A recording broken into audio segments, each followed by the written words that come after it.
talk about what she's been able to provide, because when you're able to come onto a team and fill in for two really important players in Caitlin Clark and Sophie Cunningham, what does that mean to the Fever when they're just trying to get back to 500 here? 4 players in double figures, and when one of those is a hardship contract player, you're doing terrific things. Ari McDonald has been a great spark for the Fever. That rivalry, I mean, they just give it everything they have. I was really impressed with the offensive output for the Fever, the way that they knock down threes on the outside, the high percentage looks in the inside. Caitlin Clark wasn't even on the court, but somehow her presence, or lack of it, was felt everywhere. Her absence didn't just affect the Fever's gameplay, it tanked ticket prices and overshadowed Angel Reese's performance. Here's how Clark still dominated headlines, even from the sidelines.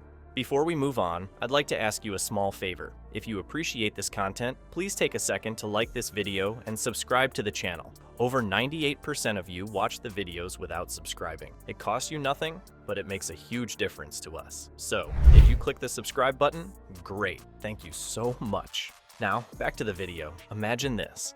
Angel Reese came into this game with the perfect opportunity to show she could dominate. When we move the ball, all right, we get great looks on the offensive end. It helps us set our defense, and we're getting it done on that end. You know, we still got a couple of things to clean up on those second and third rotations, but the ball movement offensively, our best defense is great shot selection and ball movement on this end. Instead of text or anything with Steph yet, or have you heard from her? She shot a text. She just was proud of us and, proud of how we fought for 40 minutes. I'll get on here after here and get on a call with her. She's been a great mentor to me, and she made the transition easy with the amount of trust that she put in me to lead. And so I owe her a lot. I'll reach out to her here soon. No Caitlin Clark, no Fever star power to steal the spotlight. It was supposed to be her moment to take center stage at the United Center, under the lights, with fans waiting to see if she could step up in the absence of her biggest rival. People were expecting a highlight reel performance,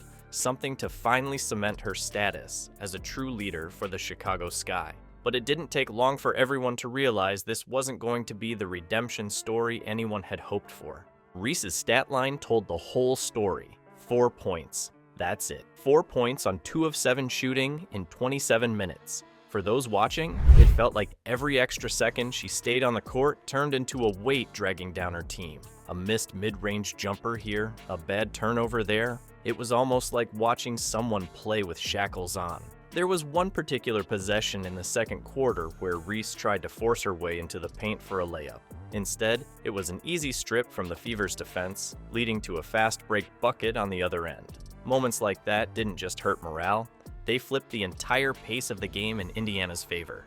A lot of credit has to go to the Fever defense, though. They had the kind of energy and focus that completely neutralized Reese. Their rotations were sharp, their pressure was relentless, and they clearly came in prepared.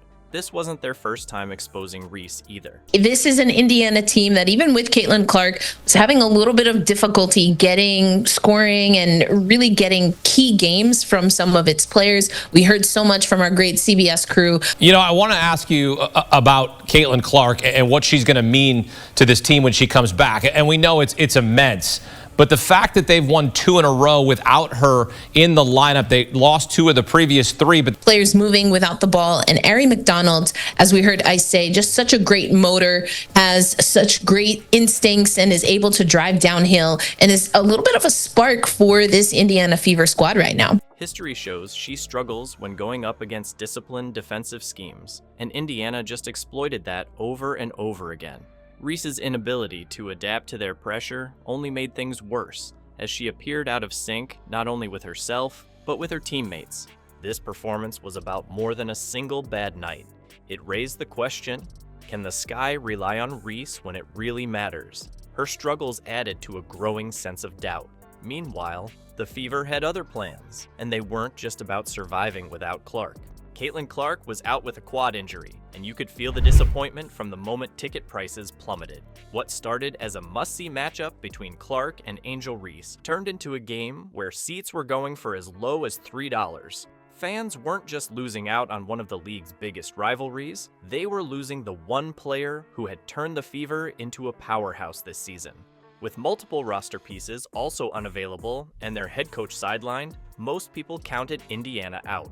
But what happened next flipped the entire narrative. Even without Clark, the Fever dismantled the Chicago Sky, walking away with a resounding 27-point victory.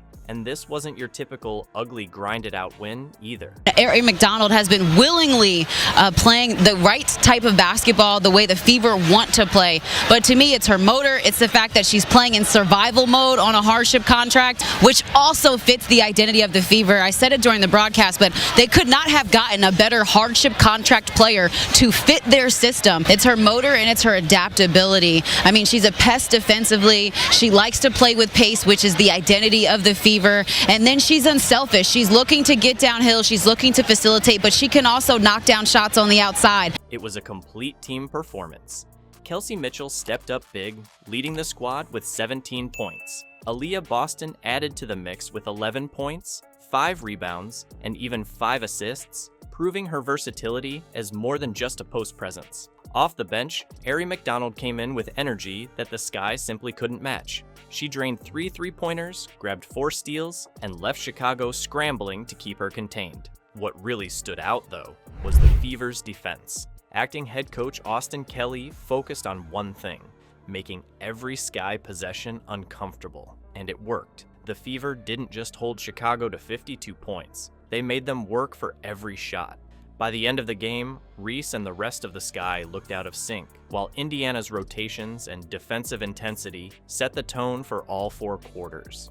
Offensively, the Fever looked just as sharp. They played selflessly, recording 20 assists on 27 made field goals. We know what Caitlin Clark can be and will be for this league and for the Indiana Fever. We saw glimpses of that last season. Now she can take that. She has such a high IQ and utilize that. So I only think this is going to fuel this Fever team, who does have championship aspirations. And so that the fact that the Fever now are getting comfortable, moving, as I've said before, and we'll have Caitlin Clark, got so excited, knock my mic around. We'll have Caitlin Clark, who can see what's happening on the court. And now they're starting to accelerate the process of playing like a team that's been together for more than really just a couple of months now. Nearly everything came off smooth ball movement. Possession after possession, they found the open shooter, while Chicago struggled to make anything happen. This game didn't just highlight how dangerous Indiana's depth can be, it underscored the gap between what the Fever achieved without their best player and how far the Sky still have to go. So, what does this say about the futures of Clark and Reese? Caitlin Clark didn't have to check in to steal the spotlight. Her absence didn't just amplify her value, it drew a line between players who can carry a team and those still reaching for that status. The Fever delivered a clinic without her, exposing the Sky's lack of depth and Angel Reese's inability to rise in big moments. Reese's struggles weren't subtle. They were loud enough to raise doubts about her future as a leading star. This game wasn't just about one win or loss. It left a bigger question: who's ready to set the standard for women's basketball's next generation?